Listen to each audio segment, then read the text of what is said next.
Hello everyone, स्वागत है आप लोगों का वीए क्लासेस में। तो आज के लेक्चर में हम लोग बात करने वाले हैं मेटाबॉलिज्म के बारे में। लास्ट लेक्चर में हम लोगों ने ग्रोथ और रिप्रोडक्शन के बारे में बात की थी, डिफाइनिंग फीचर है या नहीं इसके बारे में बात किया था। तो आज हम लोग मेटाबॉलिज्म के बारे में बात करेंगे।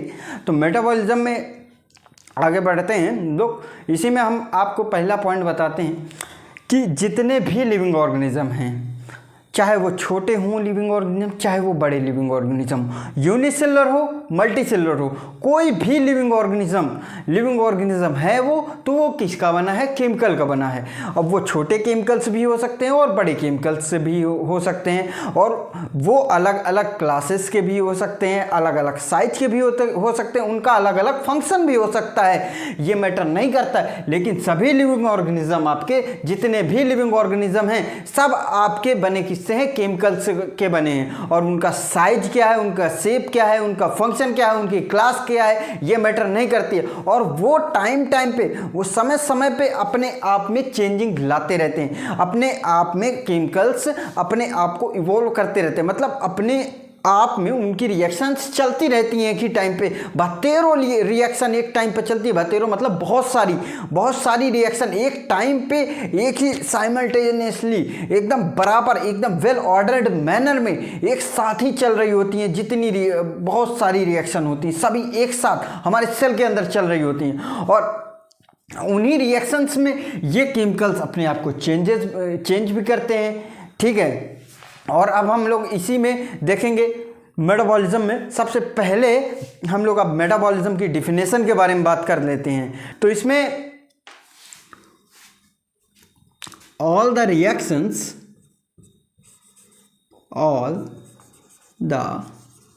reactions taking place in a cell is known as metabolisms. ठीक है, जितनी भी रिएक्शंस हमारे सेल में चल रही हैं वो सभी की सभी मेटाबॉलिज्म कहलाएंगी।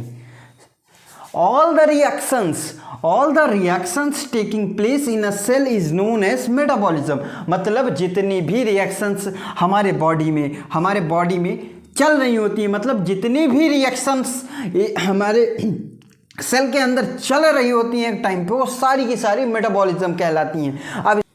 अब इसकी हम लोग एक और डिफिनेशन के बारे में बात करते हैं।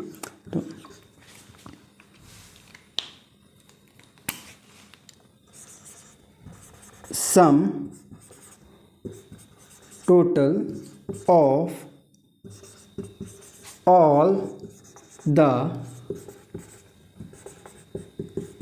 Chemical reaction taking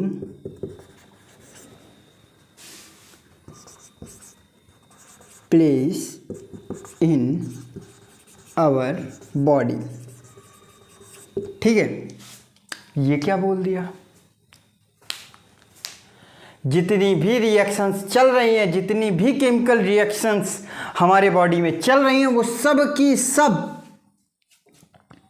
sorry our की स्पेलिंग गलत हो गई।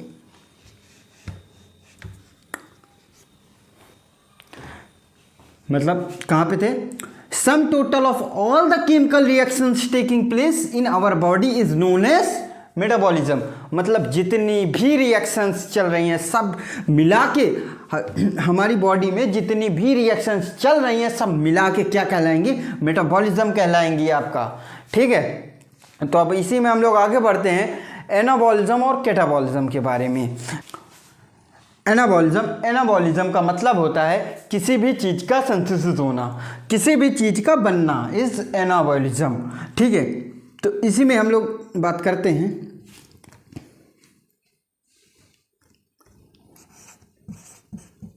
joined the simple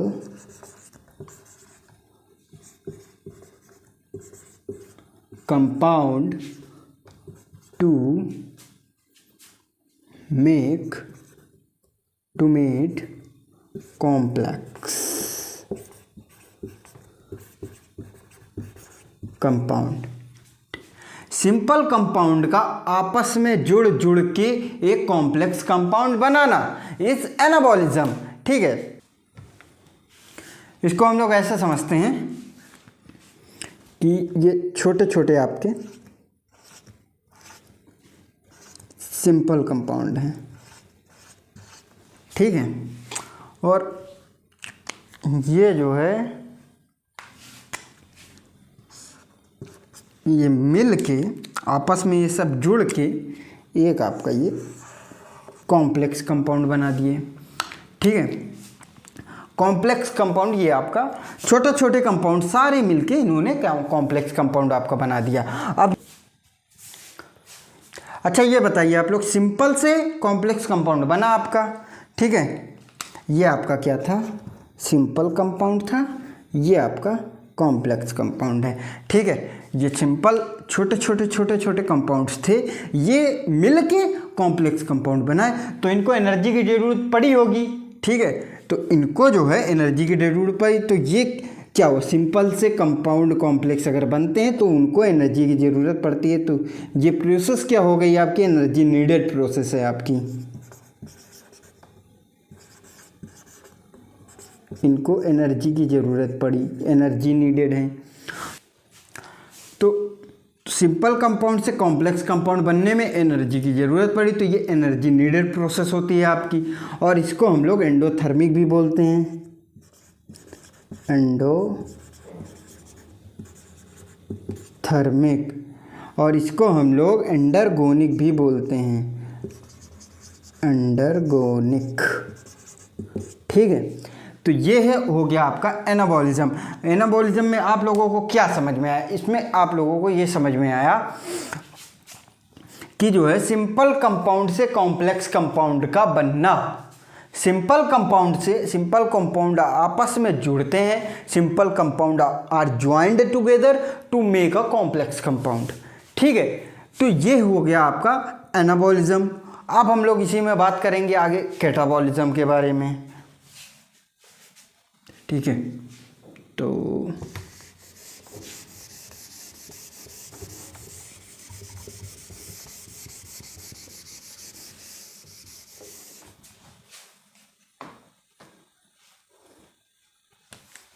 यहीं पे हम लोग बात कर लेते हैं, इसको भी तो साफ कर दें।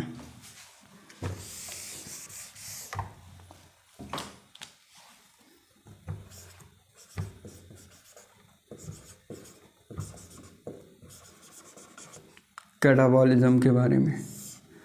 ठीक है, कैटाबॉलिज्म जैसा कि नाम से ही समझ में आ रहा है, चीज़ों को तोड़ रहे हैं। मतलब कैटाबॉलिज्म मतलब नाम से ही हमको समझ में आ रहा है, कैटा काट दिए, कैटा तोड़ रहे हैं इसमें हम लोग चीज़ों को।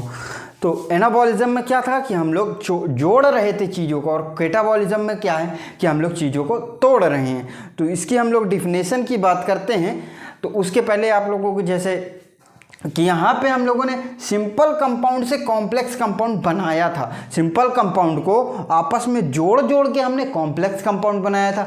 तो और यहाँ पे कैटाबॉलिज्म में क्या होगा, आपका जो कॉम्प्लेक्स कंपाउंड है वो टूटेगा सिंपल कंपाउंड में। ठीक है, तो इसमें complex compound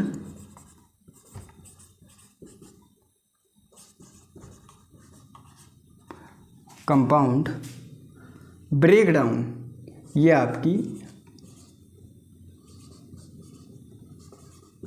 break down to simple compound, grammar पर मत जाइएगा, जो आपके कॉम्प्लेक्स कंपाउंड है वो ब्रेक डाउन हुए सिंपल कंपाउंड में आपके।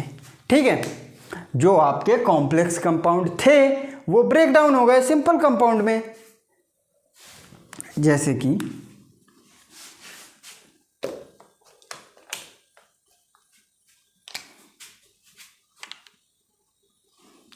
ये आपका कॉम्प्लेक्स कंपाउंड है, एक कॉम्प्लेक्स कंपाउंड। ठीक, और ये आपका जो है ब्रेकडाउन हुआ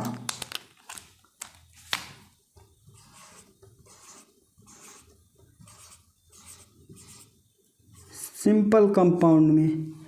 ठीक है, अब ये बताओ कि कॉम्प्लेक्स कंपाउंड से सिंपल कंपाउंड बना। यहाँ पे कॉम्प्लेक्स कंपाउंड टूटा है सिंपल कंपाउंड में, तो यहाँ पे एनर्जी की ज़रूरत पड़ी होगी या इसने एनर्जी निकाल दी होगी? इसने एनर्जी रिलीज़ की होगी या फिर इसको एनर्जी की ज़रूरत पड़ी है। तो यहाँ पे अगर टूटा है कोई चीज़ तो इसने क्या है, एनर्जी आपकी रिलीज़ की है।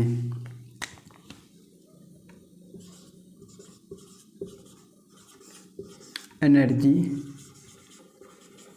रिलीज, और इसको हम बोलते हैं एक्सोथर्मिक,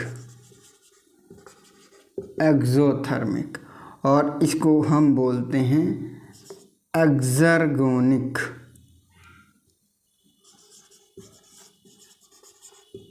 ये आपकी एक्सर्गोनिक रिएक्शंस होती हैं।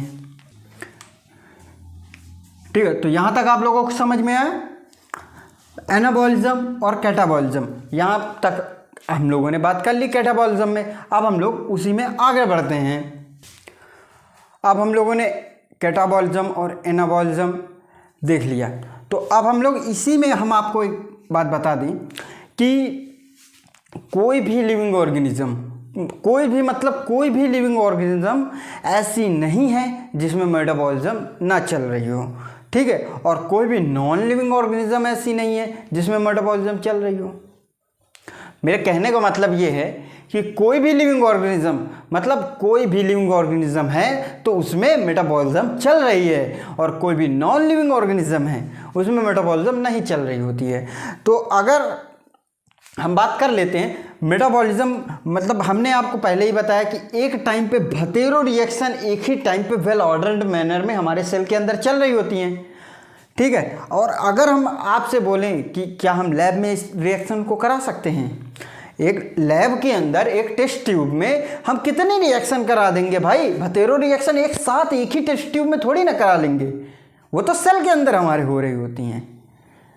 टेस्ट ट्यूब के अंदर हम ज़्यादा से ज़्यादा 1 रिएक्शन, 2 रिएक्शन, 3 रिएक्शन, इससे ज़्यादा तो नहीं करा सकते। मतलब आपका कोई भी लिविंग ऑर्गेनिज्म है, अगर लिविंग है वो तो उसके अंदर मेटाबॉलिज्म चल रही है, और नॉन लिविंग में मेटाबॉलिज्म नहीं चल रही होती है। ठीक, और अगर हम बात करें कि लैब में हम कितनी रिएक्शन करा लेंगे मेरे भाई, फिर भी हम कराते हैं।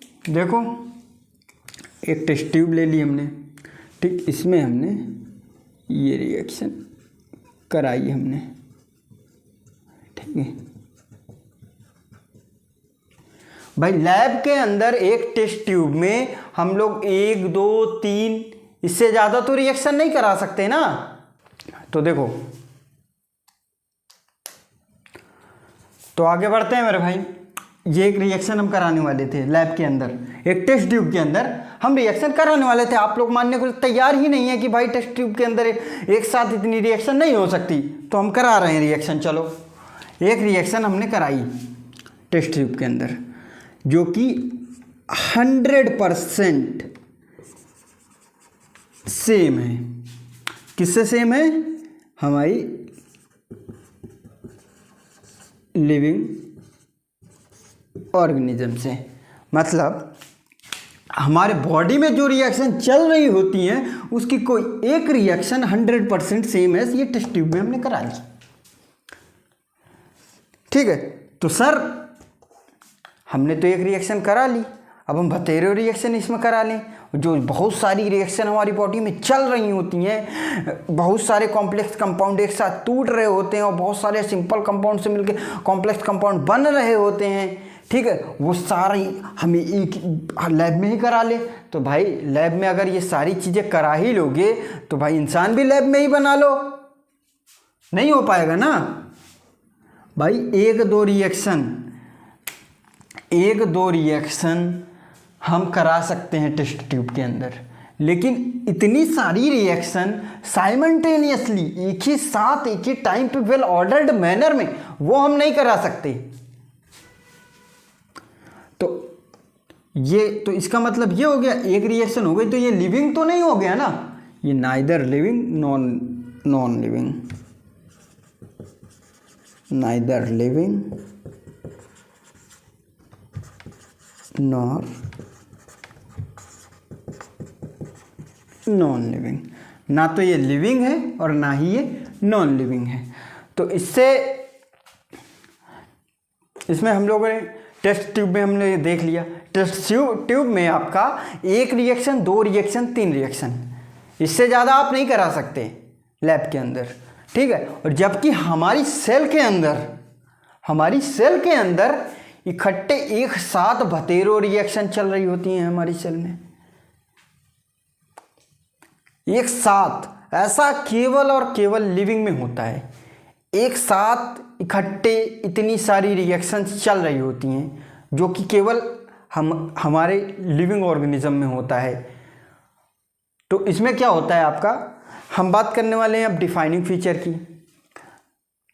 आपको बताया था हमने, डिफाइनिंग फीचर मीन्स ऐसा फीचर जिसका कोई एक्सेप्शंस ना हो, ठीक है। तो यहाँ मेटाबॉलिज्म में आपका क्या होगा, मेटाबॉलिज्म तो आपने देख ही लिया कि केवल और केवल लिविंग ऑर्गेनिज्म में होता है, ठीक है। मेटाबॉलिज्म आपका केवल और केवल लिविंग ऑर्गेनिज्म में होता है। और अगर हम इतनी सारी रिएक्शन एक साथ लैब में कराएं तो पता नहीं कौन सा एक्सप्लोसिव बन जाए, कुछ पता भी है। 1-2 रिएक्शन की तो बात अलग है, हमने करा दिया, ठीक है, लेकिन 72 रिएक्शन एक साथ हम नहीं करा सकते एक ही टेस्ट ट्यूब के अंदर। तो मेटाबॉलिज्म क्या हो गया आपका, मेटाबॉलिज्म डिफाइनिंग फीचर है आपका, ठीक है। और इसी के साथ साथ चाहे वो यूनिसेलुलर ऑर्गेनिज्म हो आपका, चाहे वो मल्टीसेलुलर हो ऑर्गेनिज्म हो आपका, हमने ये चीज पहले ही बताई थी कि यूनिसेलुलर ऑर्गेनिज्म है या मल्टीसेलुलर ऑर्गेनिज्म है, बना किसका है, केमिकल्स का बना है, ठीक है। तो जो आपका मेटाबॉलिज्म है ये आपका डिफाइनिंग फीचर है,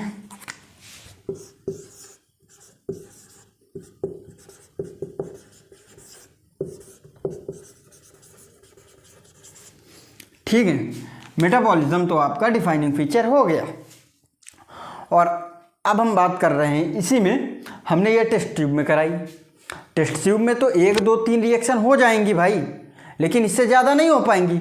और हमारी सेल में एक साथ 72 रिएक्शन चल रही होती है वेल ऑर्डर्ड मैनर में, ठीक है। और वो यूनिसेलुलर में भी है और वो मल्टीसेलुलर में भी है। यूनिसेलुलर ऑर्गेनिज्म में भी एक साथ कई सारी रिएक्शंस चल रही होती हैं और मल्टीसेलुलर ऑर्गेनिज्म में भी एक साथ कई सारी रिएक्शन चल, मतलब वो लिविंग होना चाहिए। लिविंग में अगर लिविंग है तो उसके पास सेल है और सेल में कई सारी रिएक्शंस एक साथ चल रही होती हैं। तो इसमें हम आपका बताएं सेलुलर ऑर्गेनाइजेशन,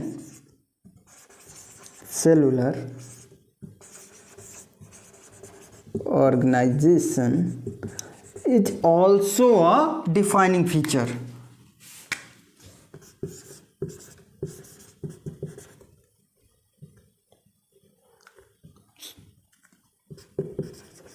Defining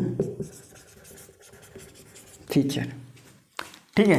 तो आपका मेटाबॉलिज्म भी डिफाइनिंग फीचर है और आपका सेलुलर ऑर्गेनाइजेशन भी डिफाइनिंग फीचर होता है। अब हम इसी में आगे बात करते हैं कॉन्शियसनेस के बारे में। बवाल चीज़ है भाई, कॉन्शियसनेस बवाल चीज़ है। अब हम उसी पे आगे बात करने वाले हैं। हम लोग आगे बढ़ते हैं इसी में कॉन्शियसनेस के बारे में बात करते हैं। कॉन्शियसनेस बवाल चीज़ है भाई, बवाल चीज़ है, एकदम जबर चीज़ आई है अब, ठीक है। तो ये सबसे कॉम्प्लिकेटेड फीचर है, सबसे कॉम्प्लिकेटेड फीचर है लिविंग में। कॉन्शियसनेस आपका सबसे कॉम्प्लिकेटेड फीचर है लिविंग में ऑर्गेनिज्म में आपका। तो इसमें हम लोग लिखते हैं पहला पॉइंट, मोस्ट ऑब्वियस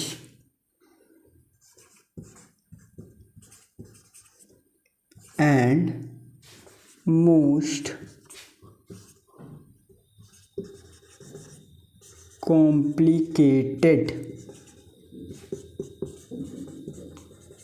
फीचर। ये आपका मोस्ट ऑब्वियस और मोस्ट कॉम्प्लिकेटेड फीचर है आपका। कॉन्शियसनेस मीन्स होता क्या है?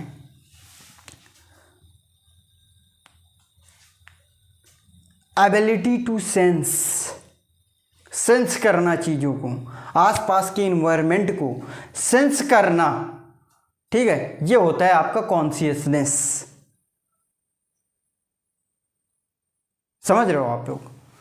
आसपास की चीज़ों को, अपने आसपास के इन्वायरमेंट को सेंस करना, ये होता है आपका consciousness.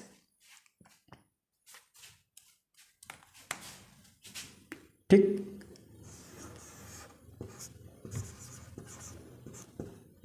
Sense to environment change. ठीक है, अपने आसपास के इन्वायरमेंट को सेंस करना ही कॉन्शियसनेस है। अब हम इसी में आगे बढ़ते हैं। ठीक है, जैसे कि हमने बताया सेंस टू इन्वायरमेंट चेंज। और सेंस कैसे करता है हमारा? ये हमारा सेंस करता है सेंस ऑर्गन से।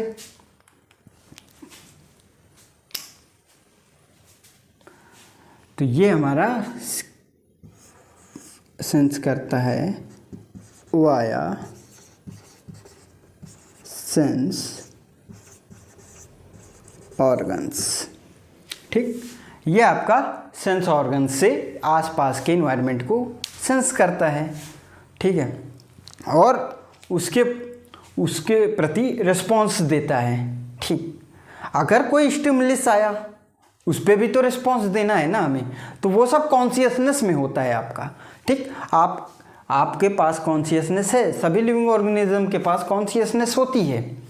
ठीक, और कॉन्शियसनेस में जो है, अगर कोई स्टिमुलस आया, अगर कोई भी स्टिमुलस आया, स्टिमुलस कैसा भी हो सकता है, आइदर वो, या तो वो स्टिमुलस फिजिकल है, केमिकल है, फिजिकल भी हो सकता है वो स्टिमुलस, केमिकल भी हो सकता है वो स्टिमुलस, और बायोलॉजिकल भी स्टिमुलस हो सकता है। समझ रहे हो आप लोग मेरी बात को? ठीक है, तो जो स्टिमुलस होते हैं वो आपका हम लिखते हैं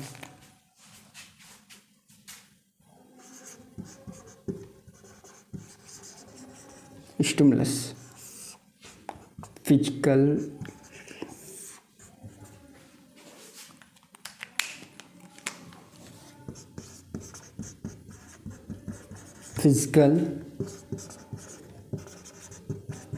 केमिकल, बायोलॉजिकल। फिजिकल स्टिमुलस भी हो सकता है, केमिकल स्टिमुलस भी हो सकता है, और बायोलॉजिकल भी। ठीक है, तो स्टिमुलस आपके ज़्यादा डिटेल में नहीं पढ़ते हैं। स्टिमुलस आपका फिजिकल भी हो सकता है, केमिकल भी हो सकता है, और बायोलॉजिकल भी हो सकता है, और हमारी बॉडी उसके हिसाब से रिस्पॉन्स भी करेगी। तो अब हम इसी में अगले पॉइंट के बारे में बात करते हैं। तो ऑल द ऑर्गेनिज्म, मतलब कितने भी ऑर्गेनिज्म हैं, जितने भी ऑर्गेनिज्म हैं, वो सभी अवेयर हैं अपने सराउंडिंग्स, अपने सराउंड के चारों तरफ, अपने सराउंडिंग में वो सभी चीज़ों के लिए अवेयर हैं। सभी organism, all the living organism are aware to their surroundings, but human ही एक ऐसा ऑर्गेनिज्म है जो अवेयर है himself. Human aware for himself, मतलब सराउंडिंग के लिए तो है ही, बट वो अपने आप के लिए भी है। ठीक है, ह्यूमन, तो ह्यूमन के पास क्या होती है? Self consciousness. तो एक क्वेश्चन है, is all the living organism have a self consciousness? सभी लिविंग ऑर्गेनिज्म के पास क्या सेल्फ कॉन्शियसनेस है? All the living organisms have self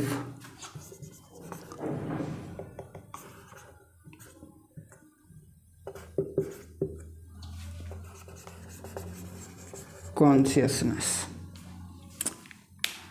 All the living organisms have self consciousness. No, only human have self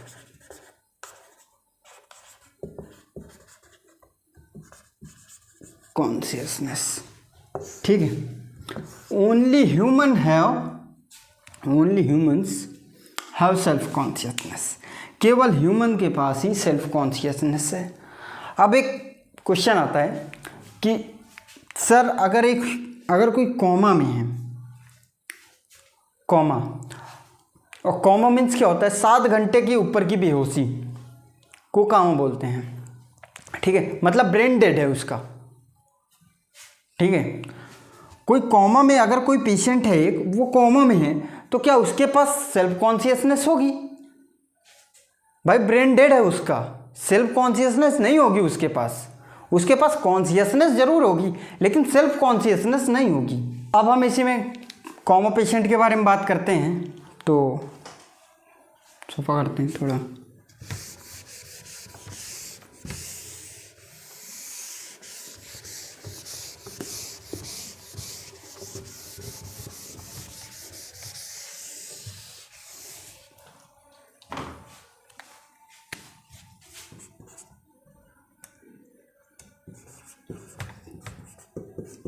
patient in comma, अगर कोई patient है जो comma में है तो उसके पास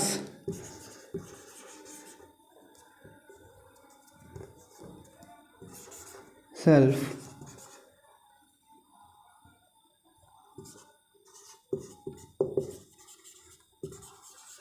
कॉन्शियसनेस नहीं होगी। ठीक है, अगर कोई पेशेंट है जो कॉमा में है तो उसके पास सेल्फ कॉन्शियसनेस नहीं होगी, ये आपने देख ही लिया। But have a consciousness, but have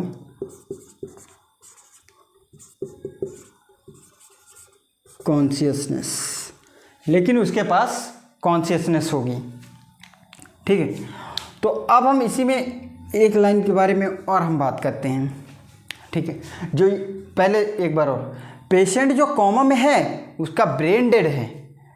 एक तो वैसे ठीक है वो मशीनों से चल रहा है, नहीं तो वो ठीक, उसका ब्रेन डेड है, उसके पास सेल्फ कॉन्शियसनेस नहीं है लेकिन उसके पास कॉन्शियसनेस है, वो चल रहा है। बट इसका मतलब ये नहीं है कि आज उसके पास सेल्फ कॉन्शियसनेस नहीं है, कॉन्शियसनेस है तो कल उसके पास सेल्फ कॉन्शियसनेस नहीं होगी। अगर ठीक हो गया तो उसके पास सेल्फ कॉन्शियसनेस आ जाएगी ना। अभी उसके पास नहीं है, अभी केवल उसके पास कॉन्शियसनेस है जब तक वो कॉमा में है।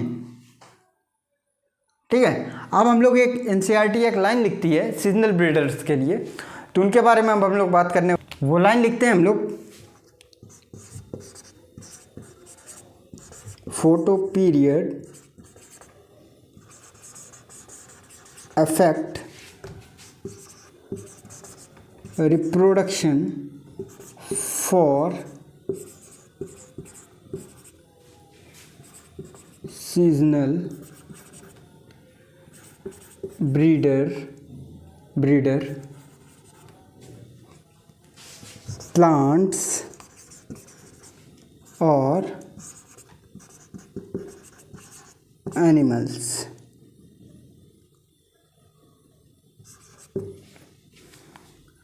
फोटो पीरियड जो है आपका, जो photo period means, photo means lights, जो फोटो पीरियड है, जो सनलाइट है, वो आपकी इफेक्ट करती है रिप्रोडक्शन की सीजनल ब्रीडर्स में, चाहे वो प्लांट्स हों या एनिमल्स हों। सनलाइट ज़्यादा टेम्परेचर ज़्यादा, सनलाइट कम टेम्परेचर कम। ठीक है, अब ऐसे क्या जो सीजनल ब्रीडर्स होते हैं वो एक दिन में नहीं कि मतलब आज सीजन जब आता है उनका, जैसे कि सनलाइट जब कम होती है, हल्का नॉर्मल मौसम होता है उनका। ठीक है, जो सीजनल ब्रीडर्स होते हैं उनके लिए। ठीक, जैसे कि जब मान लो सनलाइट ज़्यादा है, बहुत ज़्यादा है सनलाइट, भयंकर गर्मी पड़ रही है, ठीक, और एक दिन सनलाइट कम हुई, उस दिन गर्मी नॉर्मल में मौसम था उस दिन, तो सारे जितने सीजनल ब्रीडर्स हैं सब निकल आए, चलो भैया रिप्रोडक्शन करते हैं अब, है ऐसा नहीं होता है ना। जो सीजनल ब्रीडर्स हैं वो कुछ दिन तक देखते हैं, वो मौसम को देखते हैं, टेम्परेचर देखते हैं, जब उनको लगता है कि नहीं, मतलब देखते हैं वो 2 दिन 4 दिन 10 दिन महीने 1.5 महीने, वो देखते हैं उसी हिसाब से मौसम कैसे कैसे बदल रहा है, वो मौसम को देखते हैं। जैसे लोग बदल जाते हैं यार, बदल जाते हैं लोगों के, मौसम भी बदलता है मेरे भाई, गाना है ना, यार बदलना जाना मौसम की तरह, ठीक। तो यहाँ पे मौसम को वो पहले ऑब्जर्व करते हैं, उसके बाद वो निकलते हैं रिप्रोडक्शन करने के लिए। तो जो आपका फोटो पीरियड है ये भी इफेक्ट करता है, किसको इफेक्ट करता है? सीजनल ब्रीडर्स, प्लांट्स और एनिमल्स को। तो यहाँ पे अगर हम बात करें कॉन्शियसनेस की, कॉन्शियसनेस का कोई भी एक्सेप्शन नहीं रहा, तो आपका क्या हो गया? Consciousness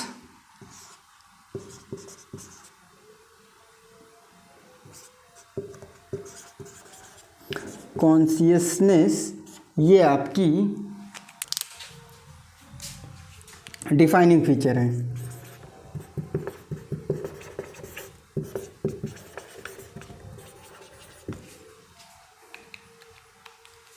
sir consciousness defining feature है तो सेल्फ कॉन्शियसनेस भी होगी?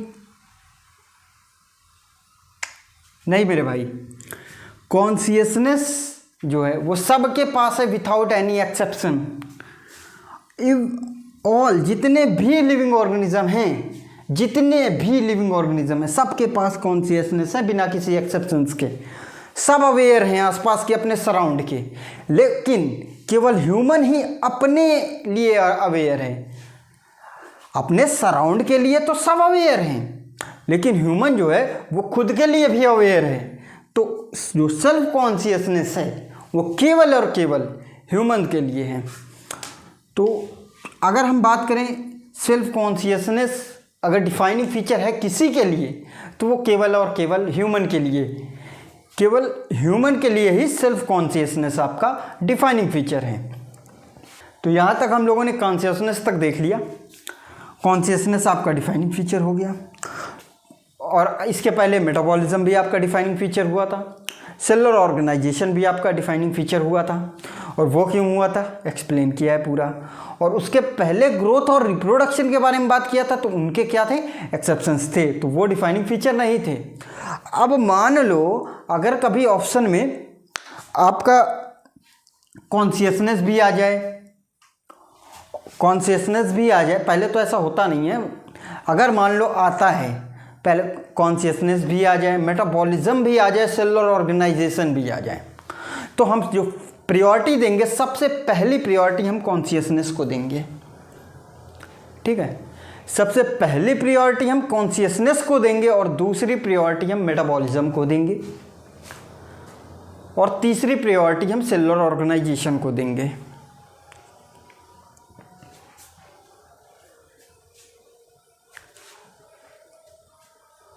अब हम लोग इसी में आगे बढ़ते हैं, कॉन्शियसनेस के आगे बढ़ते हैं। Interaction and emergence. सर ये हेडिंग तो है नहीं एनसीईआरटी में, पैराग्राफ है मेरे भाई। ठीक है, पैराग्राफ है, आप लोग पढ़ेंगे। तो इंटरैक्शन एंड इमर्जेंस में हमारा आपस में इंटरैक्शन कैसा था? इवॉल्व हम करते गए ना, इवॉल्व तो हम कर ही रहे हैं, आपस में हमारा इंटरैक्शन कैसा है?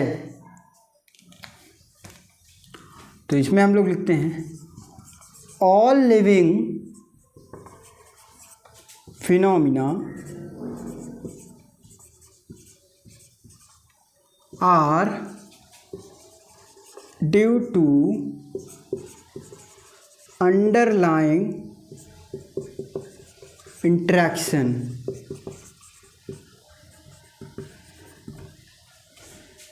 जितने भी लिविंग फिनोमिना हैं, वो सभी का आपस में इंटरैक्शन है। अगर हम ये कहें कि मतलब हम लोग खुद को मतलब लिविंग ऑर्गेनिज्म की ही अपनी ही बात कर लें, तो हम जो 4 साल पहले थे वो 4 साल बाद आज भी हैं वैसे ही। क्या हमारी आदतें जैसे तब थी वैसे ही आज भी हैं? जितने बड़े हम तब थे उतने बड़े ही आज भी हैं। जितना वेट हमारा तब था क्या उतना वेट हमारा आज भी है? नहीं है ना। वही चीज़ है कि जैसे हम अगर बात करें छोटे छोटे बायोमॉलिक्यूल्स की, बायोमॉलिक्यूल्स की अगर हम बात कर लें, लिपिड,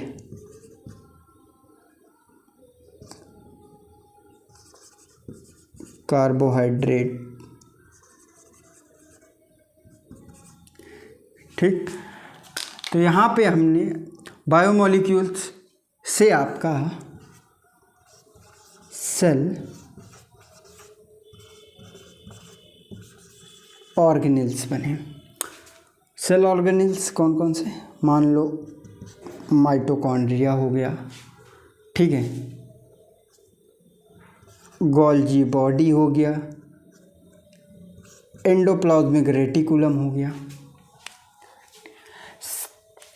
बायोमॉलिक्यूल से जो छोटे छोटे मॉलिक्यूल्स थे उनसे आपका सेल ऑर्गेनेल्स बने, ठीक। अब सेल ऑर्गेनेल्स से आपका सेल बना, ठीक। अब सेल से आपकी टिश्यू बना, टिश्यू से आपका ऑर्गन्स बने, ऑर्गन्स से फिर आपका ऑर्गन सिस्टम बना, और ऑर्गन सिस्टम से आपका ऑर्गेनिजम्स बने, ठीक। और जो इनका जो है बायोमॉलिक्यूल से सेल ऑर्गेनेल का, इनका जो इन्होंने आपस में क्या किया, इंटरैक्ट किया। क्या किया? आपस में इन्होंने इंटरैक्ट किया, ठीक है। और जो सेल ऑर्गेनेल हैं आपके वो बायोमॉलिक्यूल से मोर एडवांस, उनसे ज़्यादा एडवांस हैं, मोर एडवांस, ठीक है। और इनसे ज़्यादा सेल, सेल से ज़्यादा टिश्यू, टिश्यू से ज़्यादा ऑर्गन, ऑर्गन से ज़्यादा ऑर्गन सिस्टम, और फिर तो पूरा ऑर्गेनिज्म। ये सभी आपस में इंटरेक्ट कर रहे हैं, एक दूसरे से बेहतर हो रहे हैं, ठीक है। ये चीज़ आप लोग बायोलॉजी में जान लीजिए कि कोई भी ऑर्गेनिज्म रिप्रोडक्शन करने के लिए और खुद को जिंदा रखने के लिए किसी भी तरीके का इवोल्यूशन कर सकता है, ठीक है।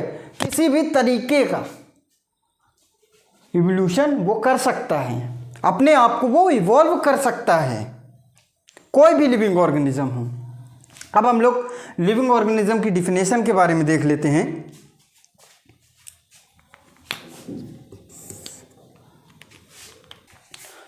तो यहाँ पे हम लोग देखते हैं लिविंग ऑर्गेनिज्म की डिफिनेशन के बारे में। All living organism self replicate, living organism, जितने भी लिविंग ऑर्गेनिज्म हैं वो सेल्फ रेप्लिकेट, इवॉल्व करते हैं आपस में। वो आपस में मतलब वो खुद को इवॉल्व भी करते हैं और रेगुलेट करते हैं, इंटरैक्ट करते हैं आपस में, और उनको कैपेबल होते हैं, और वो कैपेबल होते हैं रिस्पॉन्स करने के लिए। एक्सटर्नल स्टिमुलस आया कोई, या एक्सटर्नल स्टिमुलस आया, या हमने ही उनको उंगली की और हमने ही उनको छेड़ा, या टेम्परेचर बढ़ा या घटा, मतलब किसी भी तरीके का एक्सटर्नल स्टिमुलस आया तो वो उस पर रिस्पॉन्स भी करते हैं। तो यहाँ पे all living organism self replicate, evolving and self regulating, और इंटरेक्ट करते हैं, और रिस्पॉन्डिंग टू एक्सटर्नल स्टिमुलस, ठीक है। जितने भी लिविंग ऑर्गेनिज्म हैं वो रिस्पॉन्स भी करते हैं। तो ये हम लोगों ने लिविंग ऑर्गेनिज्म की डिफिनेशन भी देख ली। और अगर हम अब बात कर लें कि सभी लिविंग ऑर्गेनिज्म, एक पॉइंट है, सभी living organism present past future सभी लिविंग ऑर्गेनिज्म का जो प्रेजेंट है, पास्ट है, फ्यूचर आर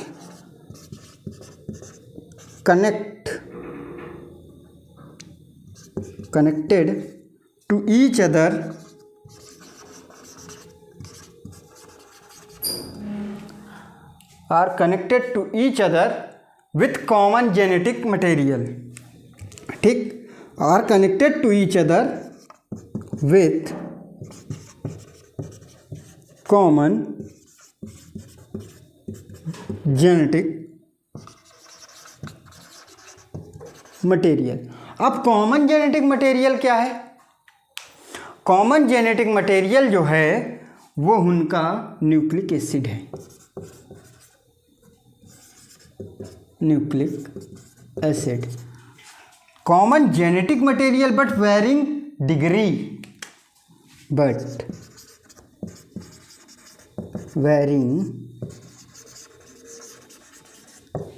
डिग्री, तो ये आपका इंट्रैक्शन एंड इमर्जेंस भी ख़त्म होता है।